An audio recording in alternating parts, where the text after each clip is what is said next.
팩토리 디자인 유틸리티 제품을 활용한 3D 기반의 팩토리 레이아웃 프로세스라는 주제를 가지고 설명을 드릴 거고요. 팩토리 디자인 유틸리티는 많이 들어보셨을 겁니다. 저희는 이제 통상 줄여서 FD라고 많이 말씀을 드리는데, 아마 지금 이후부터는 저도 이제 팩토리 디자인 유틸리티라기보다는 그냥 FD로 아마 계속 설명을 드리도록 할 테니까 FD가 뭔지 그냥 이렇게 이해해 주시면 될 것 같습니다. 제가 얼마 전에 탄산수를 딱 사서 보니까 라벨이 하나도 없더라고요. 이상하다, 라벨이 어디 갔지? 그리고 자세히 보니까 병에 있어요. 이전에는 이렇게 있었거든요. 이렇게 라벨이 붙어 있었는데, 이게 불과 지지난주에만 해도 이렇게 라벨이 붙어 있었는데, 지난주에 가서 구매를 해서 보니까 저렇게 라벨이 이런 식으로 돼 있더라고요. 그래서 이 라벨을 왜 없앴을까라고 생각을 하다 보니, 여러분도 아시겠지만 최근에 저희가 PET 재활용에 대한 부분들이 많이 이슈가 되고 있고, 저희가 물이라든가 이런 것들을 많이 사서 먹잖아요. 그러다 보니까 쓰레기도 많이 나오고, 이 PET병 그냥 못 버리죠. 겉에 라벨 다 제껴서 벗겨서 이렇게 버려야 되다 보니까 이제 이 기업에서도 이런 부분들을 환경보호라든가 쓰레기를 좀 덜 만들도록 하기 위해서 이렇게 개발을 했구나라는 생각이 들더라고요. 그래서 보시면 겉에다가 이렇게 아예 사출을 하면서 겉에다가 요 필요한 부분들을 인쇄 비슷하게 했더라고요. 저도 요거에다 해서 뚜껑에다 뭐 QR코드라든가 이런 것들을 붙이면 좋겠다라는 생각을 했었는데, 어쨌든 이런 식으로 제품을 이제는 판매를 하더라고요. 그래서 갑자기 이거를 설명드린 이유가 뒤에서 설명드릴 이제 지속 가능성에 대한 부분이 될 건데, 지금 갑자기 뭐 FDU 하다가 별 얘기가 다 나오죠. 뭐 SDG라는 것도 나오고. 그래서 이 SDG라고 하는 거는 그 Sustainable Development Goal이라고 해가지고 2015년도에 유엔 총회에서 2015년부터 2030년까지 달성하기로 한 이제 글로벌 이런 의제라고 보시면 될 것 같아요. 그래서 전 인류 공동의 17개 목표가 되겠고요. 2015년까지는 빈곤퇴치라는 주제를 가지고 그 밀레니엄 개발 목표라고 하는 MDG라고 하는 게 의제였고요. 요게 이제 끝났고 보다 포괄적인 개념인 SDGs라고 하는 의제를 가지고 이제 유엔에서 진행을 하고 있습니다. 그래서 요거는 전 세계 모든 국가들의 이런 경제 개발뿐만 아니라 지구를 살리기 위한 이런 환경 보호에 대한 부분들도 목표를 하고 있고요. 이 KSDG 같은 경우에는 요거 그 기존에 있던 SDG를 이제 한국형으로 만든 그 모델이라고 보시면 될 것 같습니다. 그래서 갑자기 뭐 이런 얘기가 왜 나오냐? 사실 이런 부분들이 다 저희 제조업이랑 알게 모르게 다 연관이 돼 있습니다. 그리고 이 지속 가능성에 대해서 제조업 쪽으로 좀 포커스를 해보면 지금 보시는 이렇게 한 4개 정도가 저희 제조하고 조금 연결되는 그런 부분이라고 보시면 될 것 같은데, 이런 게 또 어떻게 연결이 되느냐? 또 이상한 얘기 나오죠. ESG. 아마 현업에 계시거나 기업에 계신 분들은 아마 ESG라는 얘기를 되게 많이 들으셨을 거예요. 올 초에 거의 저희 기업들, 국내 모든 기업들의 화두가 될 건데, ESG는 아시겠지만 환경, 사회, 지배구조의 이런 약자가 되겠습니다. 그래서 환경을 생각하고 사회적인 기업으로 거듭나고, 그 다음에 그 회사의 그런 투명성을 유지하는 그런 걸 뜻하는 말이 되겠고요. 실제로 기업의 이런 그 투자 지속 가능성, 그 서스테이너블, 저희가 아까도 말씀드려서 지속 가능성에 대한 부분하고 사회적인 영향에 대한 부분을 측정하는 요소라고 보시면 될 것 같아요.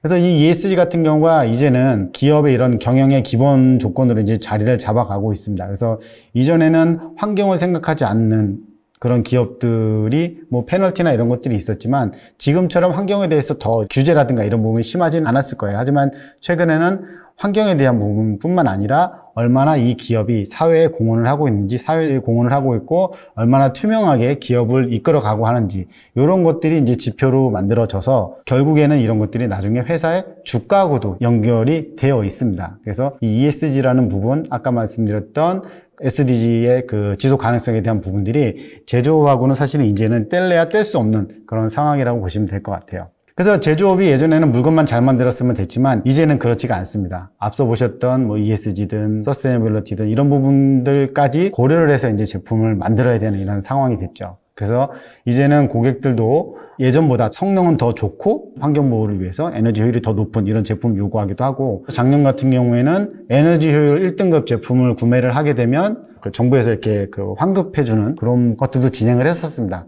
이제는 제품도 그 지구 환경을 고려해서 에너지 효율이 높은 이런 제품도 만들어야 되고, 또 최근에는 제품들 같은 경우에도 대량 맞춤화가 많이 요구가 되고 있죠. 그래서 사용자들이 필요한 그렇게 컬러풀한 색상들을 많이 가미한 그런 커스텀 가전제품도 많이 만들어지고 있습니다. 이런 것들뿐만 아니라 아까 말씀드렸던 ESG에 대한 준수 여부라든가 그 다음에 서스테이너빌리티에 대한 규정, 이런 것들이 계속 새로 추가가 되고 있죠. 그래서 이런 것들에 대해서 제조업이 계속 이런 부분들을 계속 겪게 되는 그런 일상적인 상황이 될 겁니다.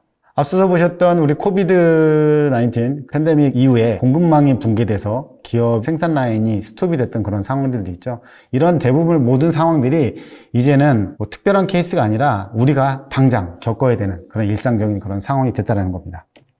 그래서 이런 부분들에 대해서 조금 더 우리가 효율적으로 대응을 할 수 없을까라는 부분에 있어서 오토데스크는 통합 공장 모델이라고 하는 거를 개념을 갖고 왔고요.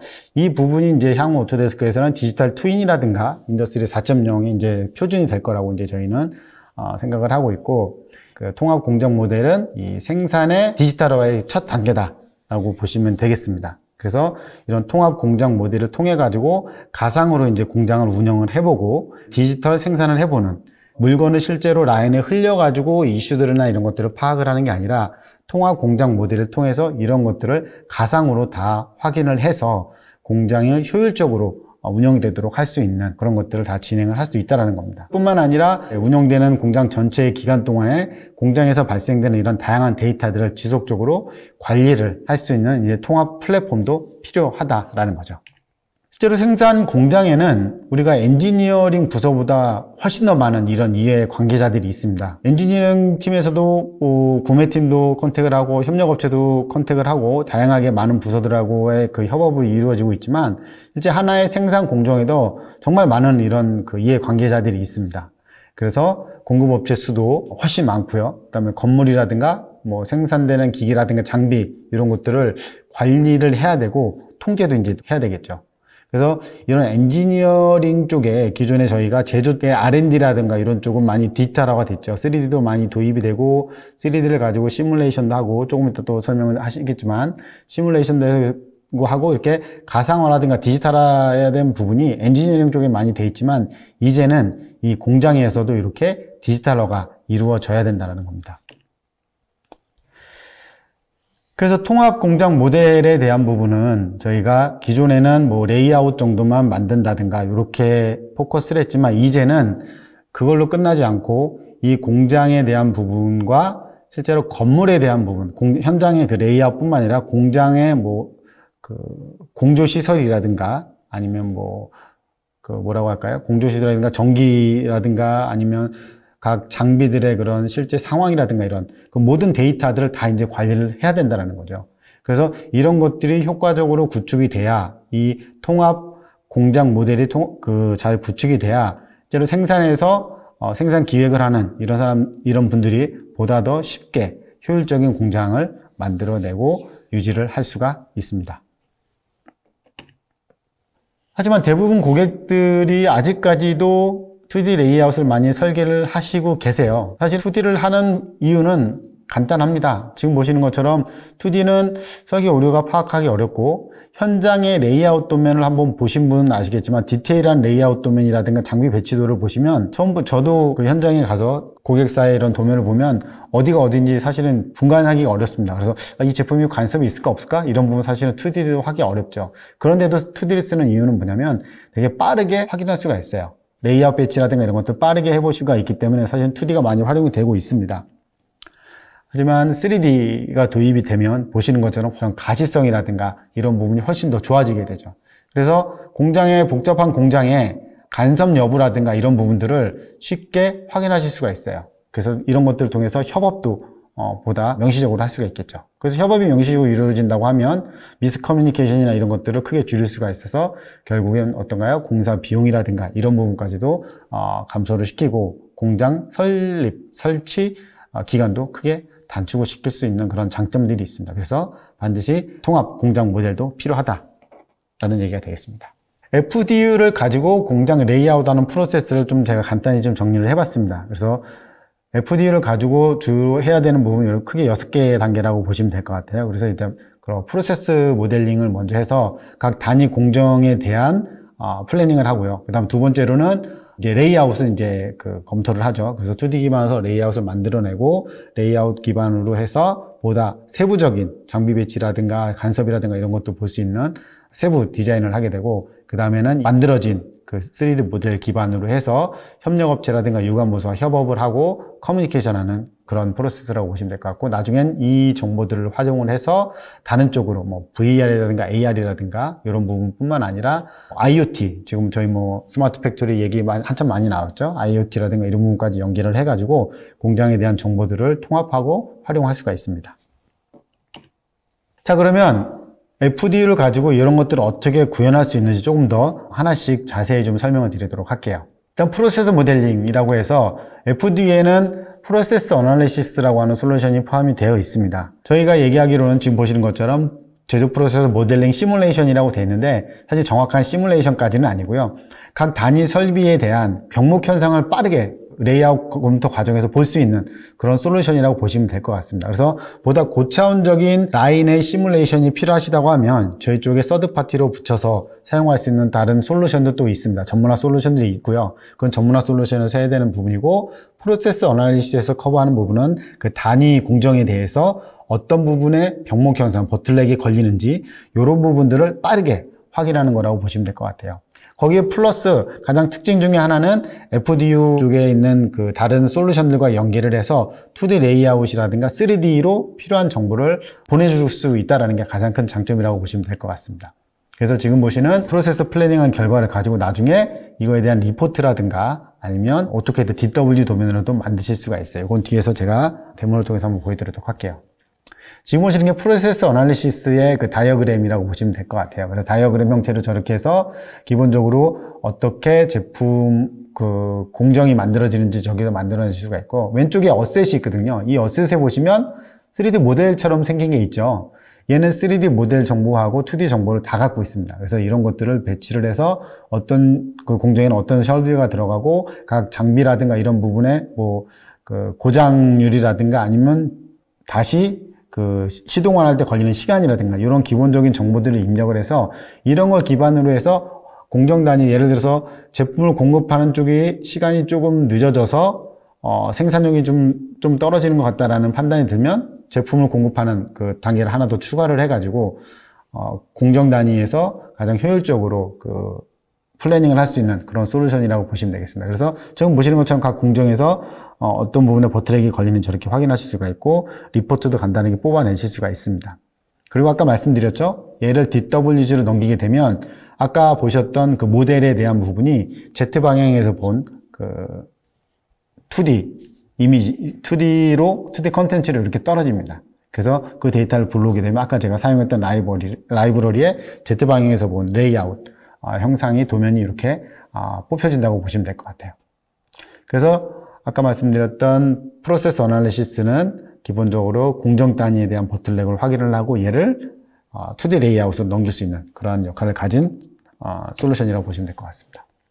그렇게 해서 공정에 대한 부분이 완료가 되면 추가적으로 2D 상으로 또 저희가 그 자재 흐름이라든가 이런 것들도 분석을 할 수가 있어요. 그래서 아까 만들어진 데이터들 2D로 갖고 온 다음에 지금 보시는 것처럼 각 공정의 거리값, 저기 보시면 오토캐드에서 보이는 그 거리값을 기준으로 해서 얘가 물류, 그러니까 자재 흐름에 대한 것들을 통해 가지고 어떤 부분이 자재 이송거리가 가장 짧은지, 그 다음에 에너지는 얼마 정도 더 소비할 것 같은지 이런 기본적인 팩터를 입력하게 되면 저희가 레이아웃을 배치할 때마다 그거에 대한 정보를 실시간으로 보여주는 그런 부분들도 포함이 되어 있습니다. 그래서 오토캐드 미케니컬이라든가 MEP, 그 다음에 아키텍처를 이용하시게 되면 그런 것들을 하실 수가 있고요. 그 다음에 FDU의 가장 큰 장점 중에 하나는 2D 레이아웃에서 만든 거를 3D로 전환할 수 있다는 거게 되겠죠. 그래서 그건 조금 이따 다시 한번 설명을 드릴게요. 그렇게 해서 2D 기반으로 해서 공장에 대한 기본 레이아웃이 완성이 되면 그걸 기반으로 해서 간섭이라든가 이런 것들을 더 확인하기 위해서 3D 모델, 기존에 만들어졌는 장비라든가 이런 것들을 3D로 변환을 해야 되는데, 이거를 3D를 다 모델링 하시는 게 아니라 아까 말씀드렸죠? 저희 FDU에 있는 어셋들은 한 70만 개인가요? 100만 개인가? 아무튼 엄청 많습니다. 그래서 그 어셋들 같은 경우에는 2D 정보하고 3D 정보를 같이 갖고 있기 때문에 2D에서 만들면 2D로 표현해주고 3D에서 배치를 하게 되면 3D로 표현을 해주고요. 얘가 싱크가 돼요. 그래서 2D에서 만들다가 싱크 버튼 누르게 되면 3D 모델 자동으로 만들어줍니다. 다 3D 모델 만드실 필요가 없다라는 거죠. 그래서 그런 것들을 이용하실 수도 있고, 그 다음에 기존에 있던 공장들 같은 경우는 도면들이 없는 경우가 많고 업데이트가 잘 안 돼요. 그런 경우라고 하면 공장 스캐닝 해가지고 클라우드 데이터 불러들여가지고도 이제 세부적인 상세 설계를 하실 수가 있습니다. 자, 지금 보시는 것처럼 아까 2D에서 프로세스 어널리시스를 통해 가지고 저희가 기본적인 레이아웃을 하나 갖고 왔죠. 그래서 기본적인 레이를 갖고 하고 여기서 이제 상세 레이아웃 배치를 합니다. 그래서 어셋을 불러서 저게 어떠한 설비인지 저렇게 3D 모델로 미리 보기를 하고요. 2D 도면에 저렇게 갖다가 배치를 하는 거예요. 그리는 방식이 아닙니다. 배치를 하게 되면 저렇게 Z방향에서 본 레이아웃 형상이 만들어지죠. 그래서 여기에서 필요한 것들, 저거는 이송장치라고 이제 변환을 해주시면 어셋에 있는 그 2D 정보가 이렇게 올라오게 됩니다. 그래서 이렇게 보시는 것처럼 2D를 그리시는 게 아니라 하나씩 배치를 해서, 뭐 사람이 있으면 사람도 저렇게 배치하게 되면 저렇게 만들어져요. 그리고 장비라든가 이런 것들 불러다가 입력하시면 되고, 장비 같은 경우에는 뭐 로봇 파일이라든가 로봇 쪽으로 유명한 그 업체들에서 라이브러리를 제공을 하고 있고요. 국내 기업들도 회사에서 사용하시는 뭐 가공 장비라든가 이런 것들이 있으면 홍보용으로 저희 쪽 클라우드에 올려서 공유해 주시는 것도 있어서 그런 것들도 활용을 하실 수가 있습니다. 그래서 필요하신 거는 라이브러리를 갖다 쓰시고 여기서 없으면 이제 컨텐츠를 새로 이제 구성을 하시면 되죠.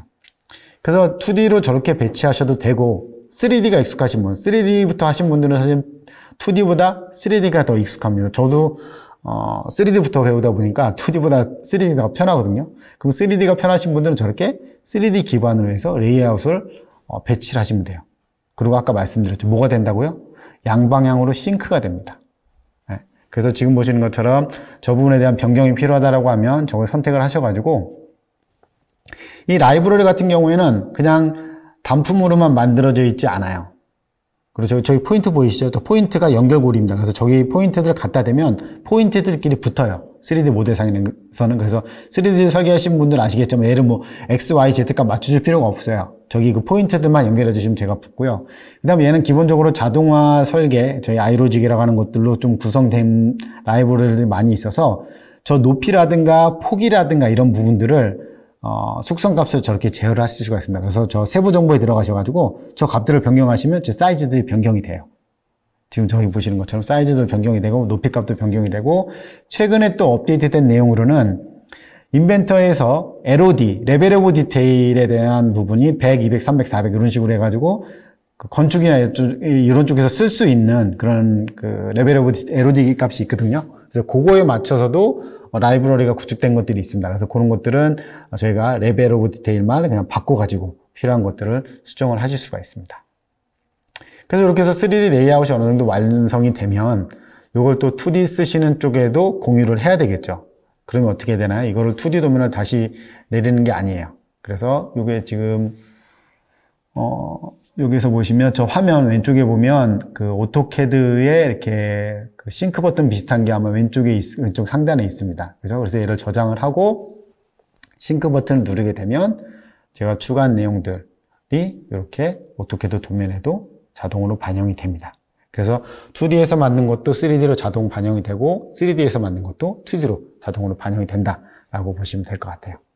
그래서 이렇게 3D 레이아웃 작업, 2D 레이아웃 작업을 아주 쉽게 하실 수가 있습니다. 최근에는 아까 말씀드렸던 것처럼 그냥 이렇게 레이아웃만 만드는 게 아니라 공장 데이터들, 건축 데이터죠. 건축물 데이터하고도 이제 연계를 하고 있어요. 그래서 인벤터 최신의 업그레이드된 기능을 통해 가지고 레빗이라고 하는, 건축 쪽에서는 3D 어떤 표준 형태로 사용되고 있는 3D CAD 있습니다. 건축 쪽에. 저희 쪽 솔루션이고요. 레빗하고 인벤터하고도 아까 오토캐드 데이터와 인벤터에 있는 3D 모델 상호 싱크하듯이 동일하게 레빗 데이터하고도 얘를 연결을 하실 수가 있어요. 그래서 이런 공장에 대한 전체 데이터들을 불러와 가지고 어느 쪽에서도 수정을 하게 되면 얘를 바로 업데이트를 하실 수가 있습니다. 그리고 이런 데이터들을 다 불러들여서, 물론 인벤터 상에서도 간섭 체크라든가 이런 것들을 확인할 수가 있지만 아무래도 데이터가 워낙 크다 보니까 이 큰 데이터들을 핸들링할 수 있는 나비스웍스를 통해 가지고 나비스웍스에서 설계 데이터, 그 다음에 건축 데이터 혹은 스캐닝한 포인트 클라우드 데이터들, 이런 것들 다 불러들여 가지고 리뷰를 하고 간섭 체크라든가 이런 부분들도 다 하실 수가 있습니다. 그래서 지금 보시는 건 인벤터 환경이고요. 인벤터 환경에서 레빗 데이터를 한번 불러와 볼게요. 지금 보시는 건 공조 덕트하고 그 다음에 그 전기 케이블 트레이에 대한 부분인데, 이거는 사실은 이쪽에서는 설계 안 하시죠. 공장 레이어 하는 쪽에서는. 근데 건축물에서는 얘가 들어가죠. 그리고 기본적으로 공장에 대한 그런 철골 구조물이라든가 이런 것들은 다 이제 레빗이라고 하는 3D 다른 쪽에서 작업을 하시게 됐고, 그 데이터가 저렇게 불러올 수가 있습니다. 그래서 불러오게 되면 이 데이터를 가지고 관섭 체크를 인벤트에서 하실 수도 있고, 아니면 이 내용을 가지고 팀장님이나 누구한 혹은 협력 업체한테 보내야 데이터를 공유를 해야 돼요. 그 경우에 이 데이터를 다 보내냐? 데이터 어마어마하게 크겠죠. 오토데스크에는 그 뷰잉 툴이 새로 있습니다. 그 뷰잉 툴을 통해 가지고 지금 보시는 것처럼 오토데스크 뷰어를 통해 가지고 뷰잉 데이터를 웹 링크만으로 공유하실 수가 있어요. 그래서 웹 링크를 웹의 그 URL을 공유하시게 되면 별도의 솔루션 설치 없이 저 데이터를 저렇게 보실 수가 있습니다. 그러면 관리자라든가 협력업체에서는 데이터를 다 받아볼 필요가 없이 오토데스크 뷰어를 통해 가지고 제품에 대한 그 설비에 대한 그 내용들을 저렇게 3D로 확인을 하고 의문사항이라든가 문의사항이 있으면 저렇게 마크업을 달아가지고 저장을 하시면 돼요. 그래서 데이터를 보내서 다른 툴에서 열고 이런 작업들을 하시는 게 아닙니다. 오토데스크 뷰어를 통해 가지고 저렇게 이런 부분들이 관리가 되고 있기 때문에 협력업체라든가 팀장님이 저렇게 피드백을 주시면 그 내용을 다시 확인을 하고, 마찬가지로 확인하는 것도 저렇게 오토데스크 뷰어로 확인할 수가 있습니다. 그래서 확인하게 되면 아까 마크업한 내용들이 저렇게 하이라이트가 돼서 보여져요. 이 부분에 간섭이 생길 것 같다고? 그러면 뭐 인벤트에서도 하실 수 있지만 나비스웍스 쪽에 들어가 가지고 실제 공장을 가서 보는 것처럼 이렇게 공장 모델링 그렇게 해서 보실 수도 있고, 아니면 얘의 그 간섭 체크 기능을 통해 가지고 필요한 정보들을 확인할 수 있습니다. 아까 보셨던 오토데스크 뷰어 같은 경우에는 태블릿에서도 지원을 하고 있어요. 그래서 태블릿이라든가 모바일에서도 지원을 하기 때문에 유관부서랑 협업하실 때도 그냥 URL 링크만 해서 보내주시면 돼요. 기본 30일이고 60일까지 확장을 할 수 있지만 그 이후에는 그냥 사라집니다. 그리고 데이터를 다운받거나 할 수 있는 부분이 아니라 뷰잉 데이터하고 마크업만 할 수 있습니다. 그렇게 해서 간섭이, 아까 보셨던 나비스웍스에서 간섭이 확인이 되면 건축 데이터에서 얘를 이제 수정을 하겠죠. 그래서 필요한 정보들을 가지고 간섭이 생기지 않는 범위에서 이 공조시설에 대한 부분을 변경을 하게 됩니다.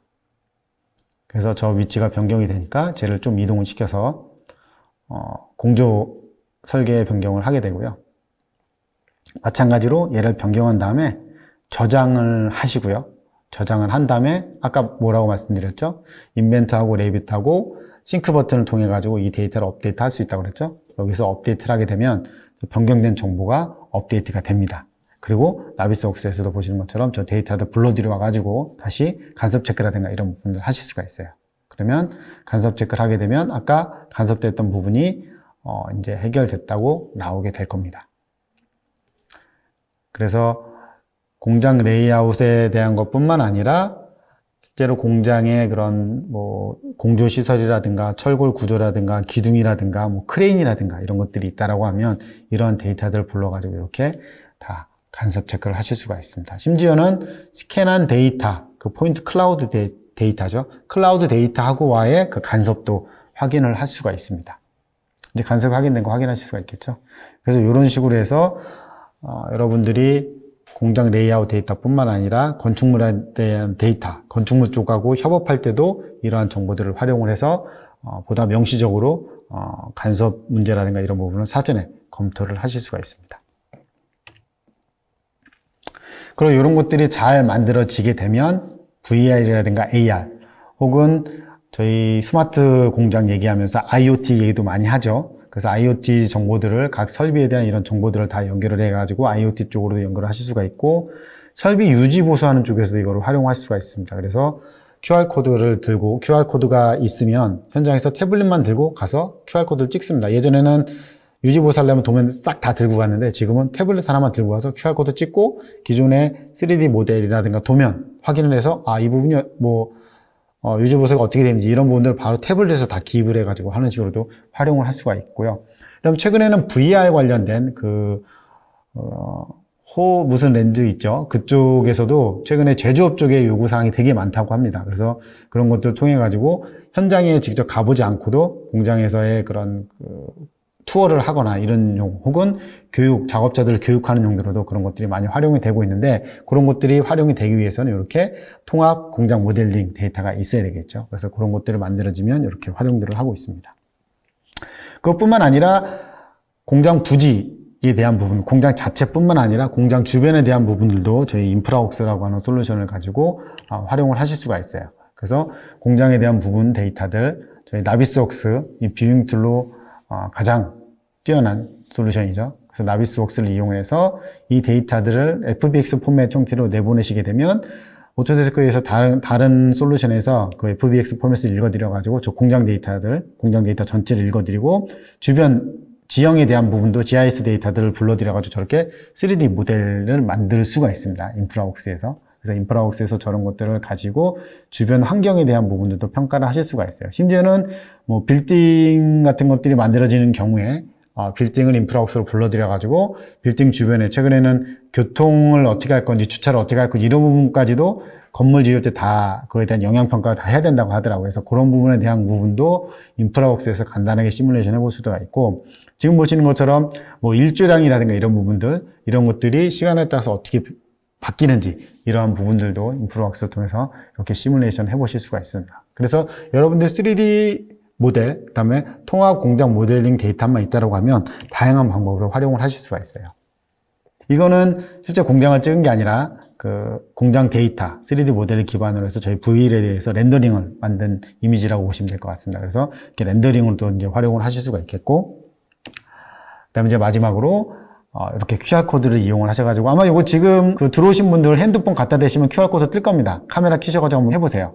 그러시면 여러분들이 직접 저희가 만들어놓은 클라우드 기반의 이런 저희 렌더링 솔루션이 있거든요. 그래서 거기에다가 데이터를 올려놓은 거예요. 그러면 여러분들이 저 QR코드를 가지고 프로덕션 C 라인에 대해서 현재 어떻게 구성이 되어 있는지 이것들을 모바일 기기라든가 이런 것들을 통해서도 충분히 활용을 보시고 하실 수가 있습니다. 그래서 여러분들이 통합 공장 모델이 만들어지면 정말 다양한 방법으로 활용을 하실 수가 있습니다. 어떻게 지금 이거들 해보셨나요? 해보시면 아마 다른 거 설치 안 하셔도 돼요. 그냥 바로 구동시키게 되면 저희 클라우드 쪽으로 들어와서 지금 이러한 정보들을 다 확인하실 수가 있습니다.